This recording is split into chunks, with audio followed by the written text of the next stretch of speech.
یہ بات ہے فارس کی۔ کہاں ہیں وہ عادی اور بدو لوگ جو ہماری عظیم سسانید سلطنت، ہماری آگ کے دیوتاؤں کے سامنے کھڑے ہونے کی جرات کر سکیں؟ مدائن والوں، میں ہوں کسرا۔ یہ بات ہے اس وقت کے سب سے بڑے سپر پاور ایران کے بادشاہ کسریا کی۔ لیکن زندگی میں ایسے موقع بہت کم آتے ہیں جب تاریخ خود گواہ بنتی ہے کہ کیسے ایک گھمنڈی سپر پاور مٹی میں مل گئی۔ فارس والے بڑا گھمنڈ کرتے تھے اپنی دولت پر، اپنے سفید محلوں پر، اپنے ہاتھیوں کی فوج پر، مگر اللہ نے انہیں یاد دلا دیا کہ اصل بادشاہ کون ہے، کیا ہے فارس کے عروج اور زوال کے پیچھے کی کہانی۔ یاد ہے وہ کسرا کا زمانہ؟ میں اس وقت بچا تھا، کیسے فارس کا بادشاہ اپنے آپ کو خدا سمجھنے لگا تھا۔ اور سب سے زیادہ امپورٹنٹ، 1400 سال پہلے ہونے والے اس عظیم واقعے کا آج ہماری زندگی میں کیا کام ہے، جانیں گے اس ویڈیو میں۔ اسکالرز بتاتے ہیں کہ یہ بات اس وقت کی ہے جب فارس اور روم اس دنیا کے دو سب سے بڑے سپر پاورز تھے۔ فارس میں ساسانی امپائر کا راج تھا۔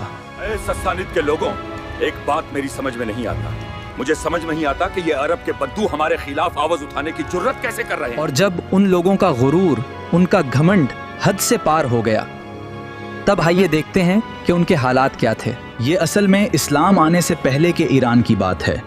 یہ وہ دور تھا جب فارس طبقاتی نظام کا شکار تھا۔ عوام ٹیکس اور غلامی کے بوجھ تلے دب کر بلک رہی تھی، ان کی ہر سانس اپنے ڈھاپ میں ایک عذاب تھی۔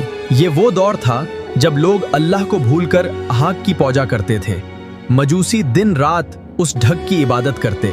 اے آگ کے دیوتا، ہماری فاصلوں کو بچا لے، اے آگ ہم پر رحم کر۔ یہ زمانہ عام آدمی کے لیے اتنا مشکل تھا کہ بادشاہ اور اونچے طبقے کے لوگ عام انسان کو کیڑے مکوڑے سمجھتے تھے۔ وقت اپنی رفتار سے بہتا رہا، فارس والے آگ کی پوجا کرتے رہے، اور پھر مدینہ میں ایک ایسی آواز اٹھی جس نے دنیا کا نقشہ بدل دیا۔ یہ وقت تھا غزوہ خندق کا۔ مسلمان بھوک سے تڑپ رہے تھے، پیٹ پر پتھر باندھے تھے۔ ایک چٹان تھی جو ٹوٹ نہیں رہی تھی۔ آپ تگ نے کدال اٹھائی اور چٹان پر ماری، ایک چمک اٹھی، پھر دوسری ضرب لگائی، چمک اٹھی۔ ارے یہ کون ہے؟ یہ تو اللہ کے رسول خود آ رہے ہیں۔ اللہ اکبر، کسرا کے سفید محال گر رہے ہیں۔ یہ کیا کہہ رہے ہیں؟ تعجب ہے، مسلمان بھوک سے مر رہے ہیں، مدینہ گھرا ہوا ہے، اور انہیں فارس کے محل گرتے نظر آ رہے ہیں۔ منافقین نے اس اعلان کو سن کر ہنسی اڑائی۔ کیا یہ پگل پن نہیں؟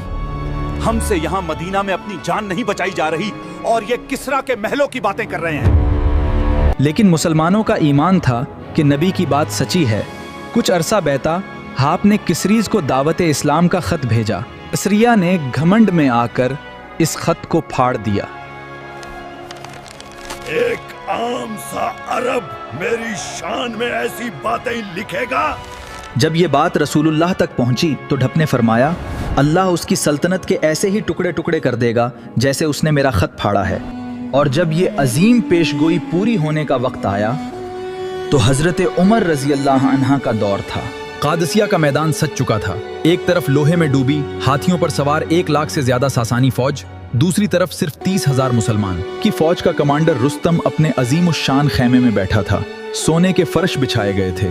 رستم نے مسلمانوں کے سفیر کو بلایا۔ بھیجو ان کے کسی نمائندے کو، دیکھیں تو صحیح آخر چاہتے کیا ہیں۔ اور یہاں انٹری ہوتی ہے صحابی رسول حضرت ربعی بن عامر رضی اللہ عنہ کی۔ وہ ایک چھوٹے سے گھوڑے پر سوار، پھٹے ہوئے کپڑے پہنے، اپنا نیزہ ساسانی کے قیمتی قالینوں میں گاڑتے ہوئے رستم کے سامنے پہنچے۔ اللہ نے ہمیں بھیجا ہے تاکہ ہم جسے وہ چاہے بندوں کی غلامی سے نکل کر اللہ کی غلامی میں داخل کر دیں۔ رستم اور اس کے درباری یہ سن کر دنگ رہ گئے، ان کی اتنی مجال۔ اور پھر وہ وقت آیا، قادسیہ کے میدان میں مسلمانوں نے ایران کے گھمنڈ کو مٹی میں ملا دیا۔ رستم مارا گیا۔ وہ سفید محل جن کی پیشگوئی نبی نے خندق کے وقت کی تھی، وہ مسلمانوں کے قبضے میں آ گئے۔ کسری کے سونے کے کنگن مدینہ لائے گئے اور سراقہ بن مالک کو پہنائے گئے۔ فارس والوں کا تکبر، ان کی ہاک کی پوجا، سب اللہ کے نور کے آگے بجھ گیا۔ چلیے اب اس پوری تاریخ کو سمجھتے ہیں تھوڑے آسان اور عام طریقے سے۔ دیکھیے، سب سے پہلے یہ سمجھنا بہت ضروری ہے کہ فارس کی نمکینات اس لیے تباہ نہیں ہوئی کہ ان کے پاس ہتھیار کام، بلکہ انہوں نے طاقت کو خدا مان لیا تھا۔